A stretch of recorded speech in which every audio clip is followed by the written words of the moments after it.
comedian David Boyle, and I'm quitting alcohol. So it's Boyle Reflects day today, but I had a fucking eventful Sunday.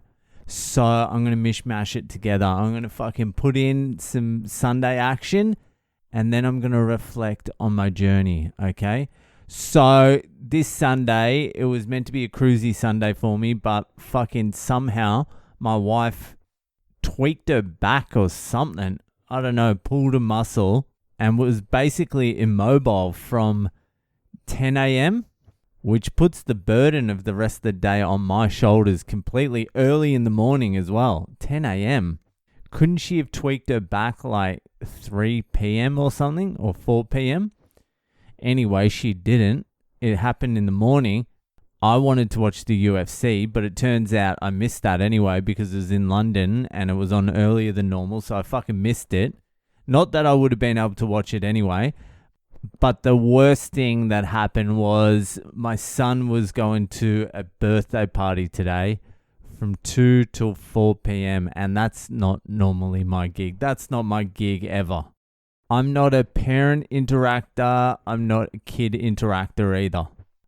I don't bring good vibes to children's birthdays, all right? But today I had to fucking do it. Today I had to take one for the team. I did ask my wife if she could still do it. She wasn't real happy about me even suggesting that, so I had to play it off as a joke. It wasn't a joke. So anyway, I dropped my son off to this fucking birthday. I'm just in and out. I took my daughter as well. So I just dumped my kid there. The lady's like, you can hang around if you like. I'm like, nah, my daughter, she's got to go to sleep now. I've got to go home and put her to sleep. So I was in and out. Then I go home and I do put my daughter to sleep and chill out for 2 hours. And I turn back up to the party at 4 o'clock, like on the dot. I'm like, I don't want to be late. I don't want him to be the only kid left there. And I'm like the negligent father just turning up, smelling of smoke and fucking dried beer and shit like that. At least that's what they would have thought. Anyway, I get to the fucking party, 4 o'clock. I'm like, I'm just going to whip him up and whip him out. Firstly, I get to this fucking door and there's a father there. He's an older dude. He's way older. And his young son's there, and they're trying to buzz the buzzer. This is to the outside gate to the apartment buildings, and they couldn't figure it out. And then I roll up, and I'm like, what's going on? Dad's like, no one's answering. I'm like, can we jump the fucking gate? He's like, oh, I'm not strong enough to lift my son. I'm like, yeah, that's because you're an old cunt. These are the exact reasons why you don't have a fucking kid when you're 60. Anyway, I'm like, I can lift your son. And then the kid is like, oh, he's like all scared. I'm like, fucking all right, I'll do it. I'll just fucking jump it. I've got fucking old cunt here and fucking about to have a fucking anxiety attack because I'm going to lift him over the fucking gate. I'll do it myself. So I fucking jumped the fence and they started like cheering. The old cunt dad was like, wow, that was amazing. And the son was like, wow. I'm like, what the fuck is going on here? So I fucking power walk ahead because I don't want to get stuck talking to either of these dorks. And then I get up to the party. I see my son. I'm like, all right, let's wind her up. Get your fucking shit together. Let's get the fuck out of here. And then the kid's mum was like, oh, we're running a little bit behind schedule. I'm like, what the fuck do you mean a little bit behind schedule? We haven't done the piñata yet and we haven't cut the cake. I'm like, have you just fucking taken me hostage? What do you mean? I don't give a fuck about the cake or the piñata. I don't want to be here for any of that shit. So I'm like, yeah, that's all right. That's not a problem. Yeah, nah, cool. Whatever's happening. With a big frown, angry frown on my face. And then the dad comes over and he's like tiny. He's like up to my fucking elbow. And he's like, we've got a tall guy here now. Can you help me tie up the piñata? So now I'm involved in this fucking party. I'm like, what the fuck is going on? I didn't prepare myself for this at all. So the piñata gets hung up by me. That was another fucking... When I was putting it up, they had like a bit of string holding it up. And obviously when I tied it up, it snapped quickly. So I'm like, I'll just double or triple loop it next time and it should be strong enough. And the dad was like, no, I'll just hold it in my hand. Like he was just going to hold it in his hand while these kids like swing this bat at it. I'm like, listen, just let me take over the piñata fucking hanging, all right? So I get it up there and it was fine. And then it took maybe 20 minutes for these fucking dorks. And I swear to God, these kids weren't Adrians. They were something else.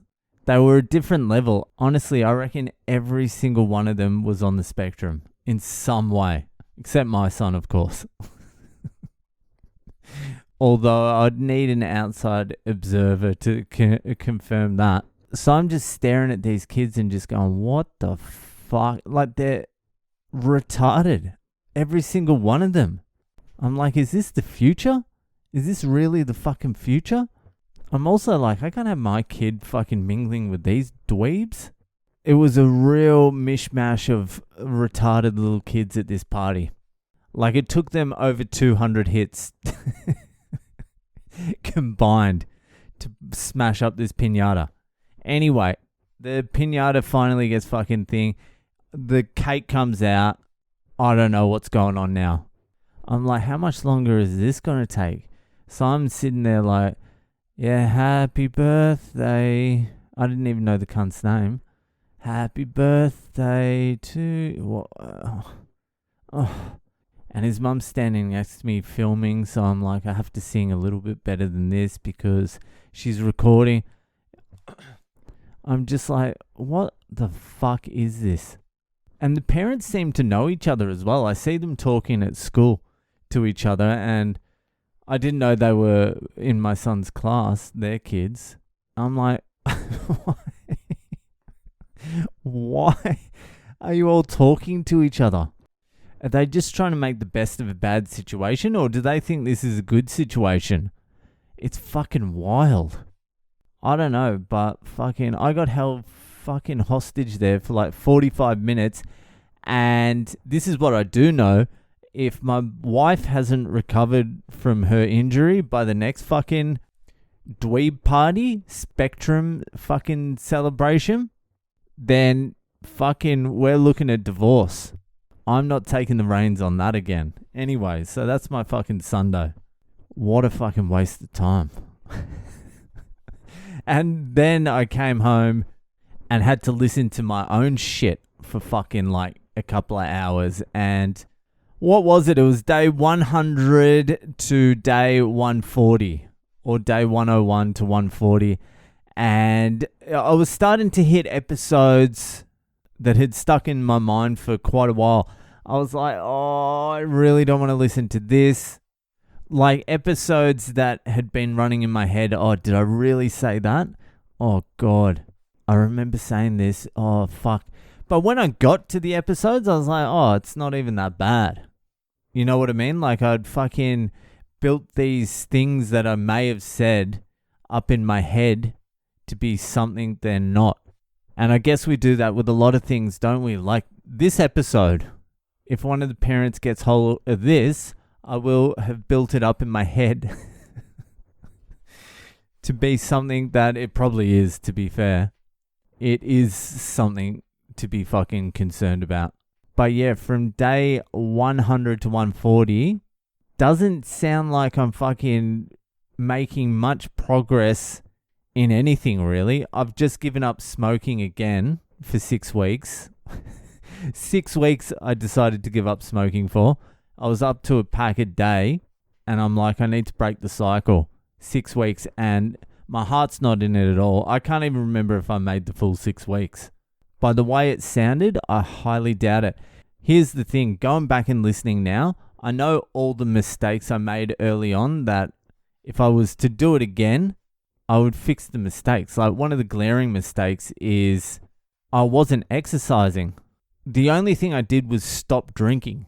I was doing nothing extra except the podcast. I quit drinking and started podcasting. That's it. Everything else remained the same. So I would go back and change that immediately. Start exercising. Start fucking working a little bit harder. But also, I'm still repeating the same shit now, 4 years later, as I was back then. One of the episodes was called something along the lines of gonna but didn't. Like, I'm gonna do this but didn't do it. And that was like day 128. Well, we're in day 1404 now, or 3 or 2, whatever the fuck it is, 1. And I'm still saying the same things as day 128. I'm like, I'm going to go to AA. I'm going to start dunking. I'm going to do this. I'm like apologizing at day 128 for not doing these things. And now it's fucking 3 years down the track from there. 3.5 years. Anyway, that's a fucking problem too. That going back and listening to it, hopefully I can rectify a few of these things. But it's a big task. There's a big task ahead trying to fucking iron out this life. Anyway, that'll do for tonight. If you're enjoying the podcast, give it a share around, and I'll see you the fuck later.